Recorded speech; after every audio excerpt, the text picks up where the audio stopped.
ये स्वामी रामचंद्र भद्राचार्य जी हैं। 2015 में इन्हें पद्म विभूषण अवार्ड से सम्मानित किया गया था। अभी इनकी जो तबीयत है बहुत ज़्यादा ख़राब है। आगरा से इनको रिफ़र किया गया है देहरादून के लिए।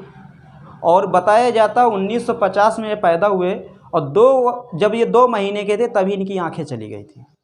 और जब इनकी आंखें चली गई उसी बीच में क्या हुआ कि स्वामी जो रामचंद्र भद्राचार्य जी, तो ये भगवान में, भगवत गीता में, मतलब पढ़ाई लिखाई में माहिर थे। आँख न होने की वजह से फिर भी, और बताया जाता है लगभग 100 से अधिक पुस्तकें लिखे हैं। 22 भाषाओं का ज्ञान है इन्हें, 22 भाषाओं का। और अगर इन्हें कुछ हो गया ना तो आप ये समझ लीजिए कि हम अपने देश से एक महापुरुष को खो देंगे।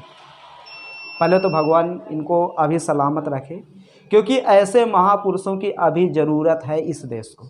सही में बता रहा हूँ, ज़रूरत है, बहुत ज़्यादा ज़रूरत है। क्योंकि अब ज़रा सोचो, यहाँ 2 आँख होने के बावजूद आदमी 2 पुस्तक नहीं लिख पाता, और इनके आँख नहीं हुई 100 पुस्तक लिख दिए। कोई भी आप रामायण का कुछ भी बोलिए, भगवत गीता का कुछ भी बोलिए, वेद को बोलिए, सब बता देंगे कि यहाँ पर ये चीज़ लिखी है। आप समझ लो ये गॉड गिफ्टेड है कि नहीं है। आँख नहीं है फिर भी बता देते हैं कि इसमें ये अध्याय में ये बात लिखी है, तो गॉड गिफ्टेड है कि नहीं है।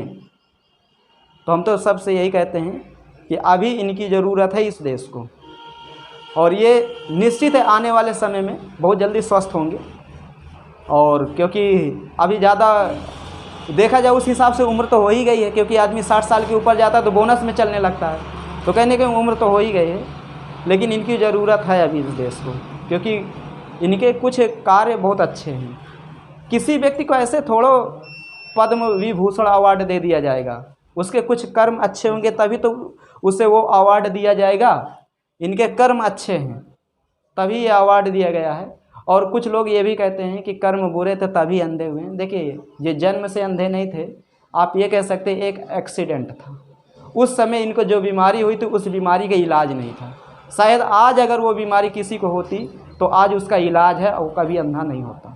भाई 1950 में अब ज़रा सोचो, 1950 में अपने देश की स्थिति क्या रही होगी, आज क्या है, समझ रहे हो।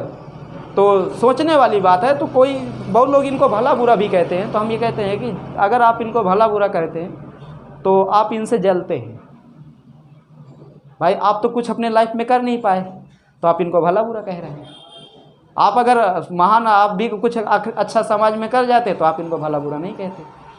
तो देखिए, साधु संतों का सम्मान करना चाहिए, चाहे वो जिस धर्म का हो, चाहे वो हिंदू का हो, मुस्लिम का हो, जैन का हो, बौद्ध का, चाहे जिस धर्म का हो, थोड़ा उनका सम्मान करना चाहिए जो सम्मान के लायक है। और जो नहीं लायक है तो उसको तो फिर अलग से सम्मान करना चाहिए, समझ रहे। तो ये बहुत अच्छे संत हैं, इनके द्वारा जो पुस्तकें लिखी गई, कभी मौका मिले तो आप लोग पढ़ना, आपको कुछ सामाजिक अलग ज्ञान मिलेगा। और हम तो यही कामना करते हैं जल्दी ठीक हो जाए। वैसे इनको आगरा से रेफ़र करने का मतलब आप समझ सकते हैं कि तबीयत ज़्यादा इनकी ख़राब है और उम्र भी हो गई है, तो ऊपर वाले के ऊपर है वो क्या इनके साथ करता है, समझ रहे।